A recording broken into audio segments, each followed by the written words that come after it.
Imagine a landlocked nation sitting directly on the equator in the heart of Africa. Typically, this latitude suggests a specific environment: flat, sprawling savannas, intense heat, and dry, sun-cracked earth. Yet in western Uganda, hikers use ice axes and crampons to navigate the Rwenzori Mountains. They are scaling permanent glaciers that sit just 40 kilometers from the equator. Despite having no coastline or ocean access, nearly a fifth of the country is covered in water.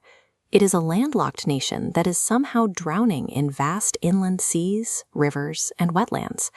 The high elevation keeps the air mild and the soil rich. During his travels in the early 20th century, Winston Churchill looked across the landscape and described the territory as one continuous, beautiful garden. By every standard rule of geography, a country on the equator should be a furnace. Finding snow-capped peaks and massive freshwater basins in this exact spot contradicts our most basic assumptions about how the planet's climate should work. To understand why these contradictions exist, we have to look past the map and look at the violent, ancient geological forces that shifted the ground from underneath. Roughly 100,000 years ago, the African plate began pulling apart. The resulting pressure caused the western edge to bulge upward into a giant ramp. Rivers flowing west for millions of years hit this incline, stopped, and physically reversed direction. The retreating water had nowhere to escape. It poured backward, flooding a massive, shallow depression in the center of the region. This localized flood eventually became Lake Victoria, the second largest freshwater lake on the planet. This same tectonic accident provided the steady flow for the source of the Nile.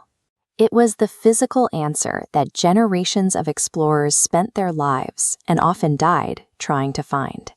Uganda's defining characteristic, an endless supply of fresh water, was a byproduct of a tilting continent. The water we see today was essentially trapped by the rising earth as it tried to reach the ocean.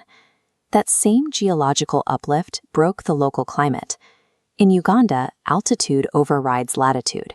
Most of the country was pushed between 900 and 1,500 meters above sea level, a height that neutralized the equatorial heat. This elevation creates specialized microclimates.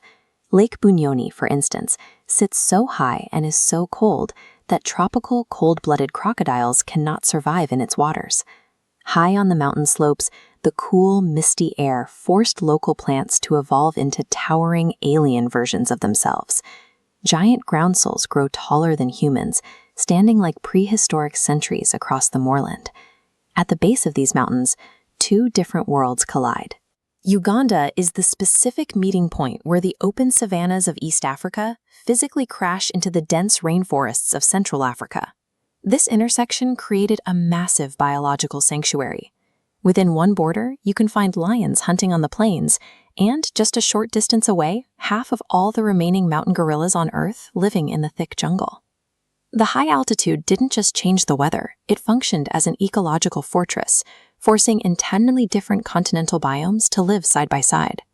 This geography also powers the nation's infrastructure. At Murchison Falls, the entire Nile River is squeezed through a rock gap just 7 meters wide. The pressure from that surge provides the foundation for Uganda's renewable energy. By utilizing this flow, Uganda generates roughly 90% of its grid electricity from hydropower.